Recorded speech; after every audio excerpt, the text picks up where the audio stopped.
With the Force Unleashed franchise as a whole, we really are trying to make superhero games in many ways. We have this big over-the-top action, these giant set pieces, but then we have these characters that are very mythic and very flawed.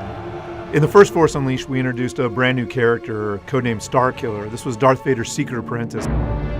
He was charged with hunting down the last of the Jedi, but ultimately he ended up forming the Rebel Alliance. So he's become a really important part of the Star Wars mythos. You have served your purpose well, my apprentice, but I have no further use for you.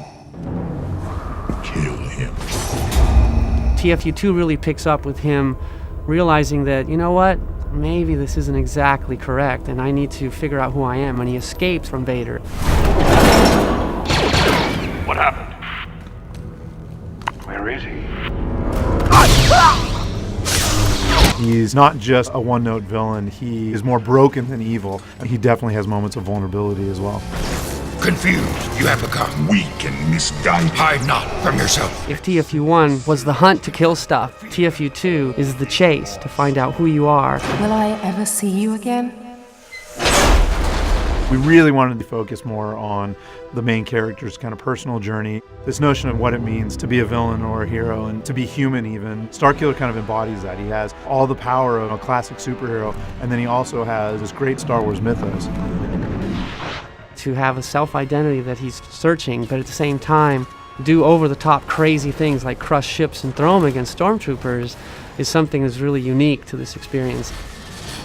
We've really taken the notion of the Force Unleashed to a new level. In the first game, we gave you a large arsenal of powers and your lightsaber, and we had very interactive environments. Well, in the Force Unleashed 2, you have access to a wider palette of powers, including Jedi Mind Trick, the ability to wield 2 lightsabers.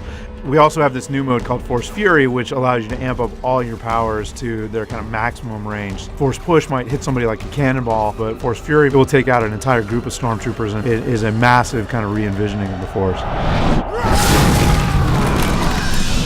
Where we grab the Force powers, and if they were at a level 10, now on TFU2 they're a level 100. We want to re-envision the Force. We want to re-envision Star Wars. We want to take what everybody knows in the movies and take that way out of control.